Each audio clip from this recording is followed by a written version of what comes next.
5 సంవత్సరాల పాటు సుదీర్ఘ ఉద్యమం చేశారు. ఉద్యమం విరామం పలికినట్టేనా అమరావతి ఉద్యమానికి?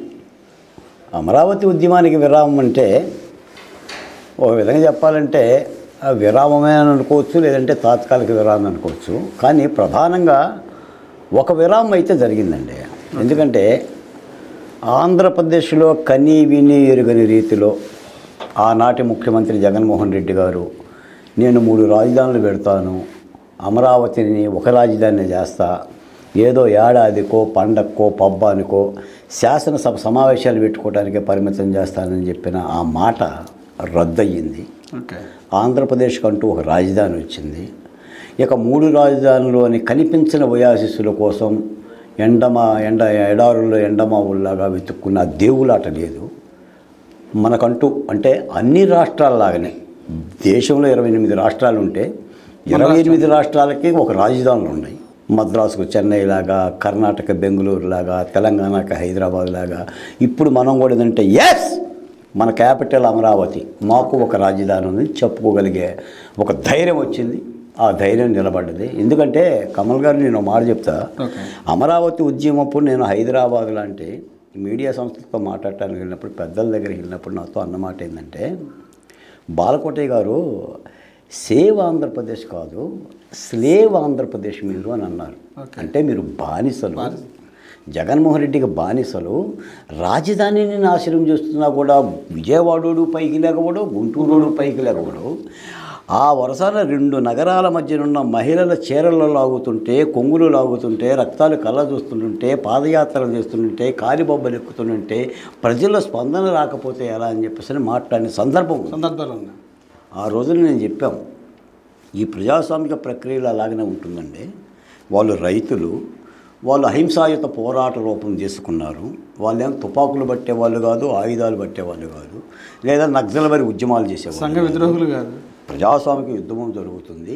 ఏ ప్రభుత్వం అయితే అమరావతి మీద కత్తి కట్టిందో, కాలు కట్టిందో, గజ్జె కట్టిందో ఆ ప్రభుత్వాన్ని దించేస్తాం sir, no doubt at all అని చెప్పాం.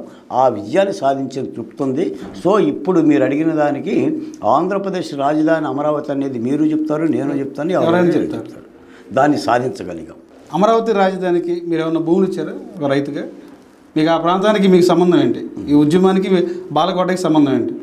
సహజంగా ఏంటంటే నేను పాత్రికేయుడిని సార్, మీకులాగానే దాదాపు 25 ఏళ్ళు పాత్రికేయ ప్రయాణం చేశాం. కళల మీద కవాతు చేశాం. ఏవికే ప్రసాద్ గారు, శ్రీ రామచంద్రమూర్తి, సతీష్ చంద్ర, వార్త, ఉదయం, ఆంధ్రజ్యోతి లాంటి పత్రికల్లో పనిచేశాం. ఇప్పుడు నేను పుట్టి పెరిగింది కూడా రాజధాని. నా స్వగ్రామం కంచికచర్ల, కృష్ణా జిల్లా నందిగామ అసెంబ్లీ నియోజకవర్గం.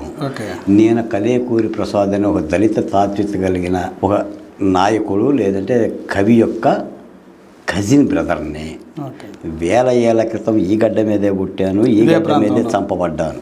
పునరపి జననం పునరపి మరణం. నాకు కర్మ సిద్ధాంతం తెలియదు కానీ మళ్ళీ పుట్టిన చోటే చంపబడుతున్నాను అన్న కలేకూరి ప్రసాద్ లాంటి ఒక తాత్వికత కలిగిన వ్యక్తులమే. కళ్ళ ముందు రాజధానిని తీసేస్తుంటే ఆ రాజధానిలో నేను భూమి ఇచ్చానా లేదా అనే దానికంటే ఆ ఉద్యమానికి అండగా ఉండాలి.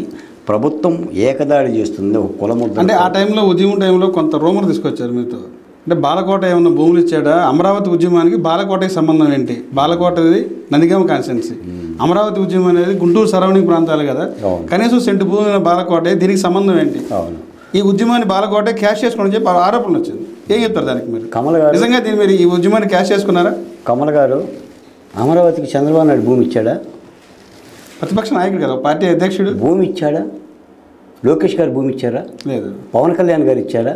జగన్మోహన్ రెడ్డి గారు ఇచ్చారా? ఇది నా రాష్ట్రం అండి, నా క్యాపిటల్ అండి, ఈ రాష్ట్ర పౌరుణ్ణండి. నా కళ్ళ ముందు హత్య జరుగుతుంటే, నా కళ్ళ ముందు ఘోరం జరుగుతుందంటే బాలకోట ఏంటి? కమల్ కూడా మాట్లాడతాడు కదా. అందుకని నేను రైతునే, నాకు పొలం ఉంది, కానీ నాకు కంచికచర్లలో ఉంది. నా బామర్ది ఉన్నాడు తుళ్ళూరులో, నా బావ మందడంలో ఉన్నాడు, నా చెల్లెలేమో అనంతవరంలో ఉంది. ఎస్సీలు ఇచ్చారు, ఎస్టీలు ఇచ్చారు, బీసీలు ఇచ్చారు, మైనార్టీలు ఇచ్చారు. వాళ్ళ హక్కుల పరిరక్షణ కోసం మనం ఉద్యమం చేపట్టాం. ఇది ప్రత్యేకించి బహుజన ఐకాస్ అని ఒక సంస్థను ఏర్పాటు చేసుకొని రైతులతో పాటు వాళ్ళ జేఏసీతో పాటు ఒక ప్రత్యేకమైన జేఏసీ పెట్టుకొని ప్రభుత్వం మీద వ్యతిరేక పోరాటం చేసి ఆ రాజధానిని కాపాడటం నిలబెట్టడంలో మా వంతు బాధ్యత. అటు న్యాయస్థానాల్లో చేశాం, ఇటు పాదయాత్రలో కూడా చేశాం, ప్రజల్లో కూడా చేశాం, ఆ ప్రక్రియను చేశాం. అమరావతి ఉద్యమంలో ప్రధానంగా మీరు ప్రధాన భూమికి పోషించారు. మీతో పాటుగా ఉద్యమంలో పాల్గొన్నటువంటి కొలుకుపూడి శ్రీనివాస్ ఈ రోజున ఎమ్మెల్యేగా ఉన్నాడు. ఇదే బాలకోట మళ్ళీ ఇదే పరిస్థితిలో ఉన్నాడు. బాలకోటకి గుర్తింపు రాలేదంటారా? పతాక స్థాయిలో రాష్ట్రంలో దాదాపు 5 సంవత్సరాల పాటు ఏకదాటిగా ఉద్యమాన్ని నడిపించిన బాలకోటయ్య ఎందుకు ఈరోజు అదే పరిస్థితిలో ఉన్నాడు? మీతో పాటు ఉద్యమంలో పాల్గొన్నటువంటి కొలుకుపూడి శ్రీనివాస్ ఎమ్మెల్యేగా ఉన్నాడు. ఎందువల్లంటారు మీకు ఎందుకు గుర్తింపు రాలేదు? నిజానికి కమల్ గారు మీ ప్రశ్నకి అంటే మేము దగ్గరుండి చూసాం. ఉద్యమ సమయంలో మీరు చేసినటువంటి పోరాటాలు కానీ, లాఠీ దెబ్బలు కానీ, మీరు చేసినటువంటి అనేక కార్యక్రమాలు చూసాం. మేము లైవ్లో చూసిన పరిస్థితి. ఈ రోజున కింది స్థాయిలో ఉన్నాడు బాలకోటయ్య. ఎందుకు గుర్తింపు రాలేదు?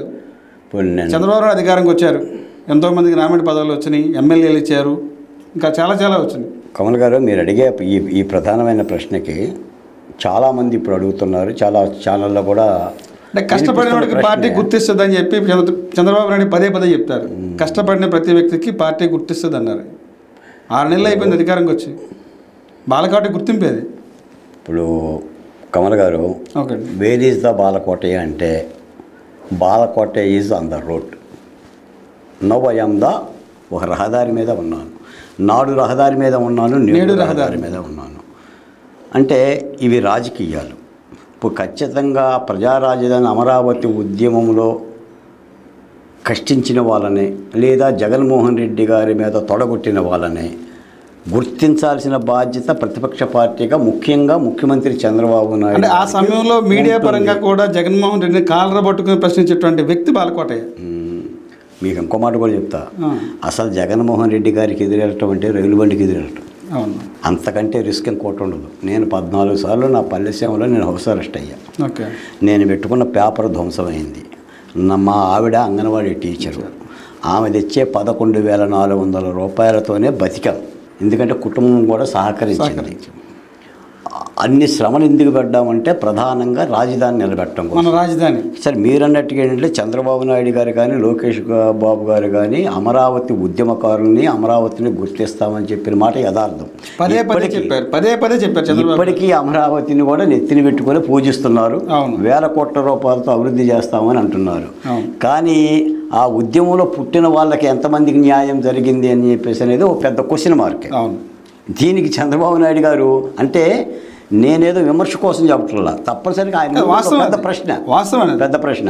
ఇంకో మాట కూడా చెప్తున్నాను. నిన్న కూడా నేను మాట్లాడాను. ఇప్పటి వరకు అమరావతి రైతుల మీద పెట్టిన ఒక్క కేసు తీసేయలేదు. నిన్న నేను వరలక్ష్మి అని ఒక మహిళతో మాట్లాడుతుంటే ఇప్పుడే కోర్టుకి వెళ్ళి వచ్చాను బాలకోటయ్య గారు అని మాట్లాడుతుంది. ఇప్పుడు వాళ్ళు ఆటోల మీద బైకుల మీద కోర్టులకు వెళ్తూనే ఉన్నారు, తిరుగుతున్నారు. పెట్టిన కేసులన్నీ కూడా లంగాలు లాగిన కేసులు, జాకెట్లు దించిన కేసులు, అన్ని అక్రమ కేసులే. మరి ఆ కేసులను కూడా వెత్తేయలేకపోతున్నారు ఏంటి అని కూడా నేను కూటమి ప్రభుత్వాన్ని కూడా నేను కూడా అడుగుతున్నా. ఎందుకంటే మీకు జగన్మోహన్ రెడ్డి గారు కాకినాడ తుని సంఘటనలో రైలు దగ్గర కేసులు రద్దు చేశారు.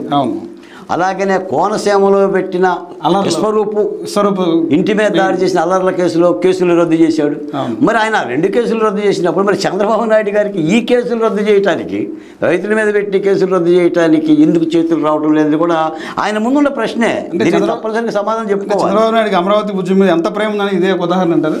అందుకని అమరావతి మీద ప్రేమ ఉన్నమాట యథార్థం అండి. అమరావతిని చంద్రబాబు నాయుడు గారు ప్రేమించకపోతే ఇంకెవరు ప్రేమిస్తారు?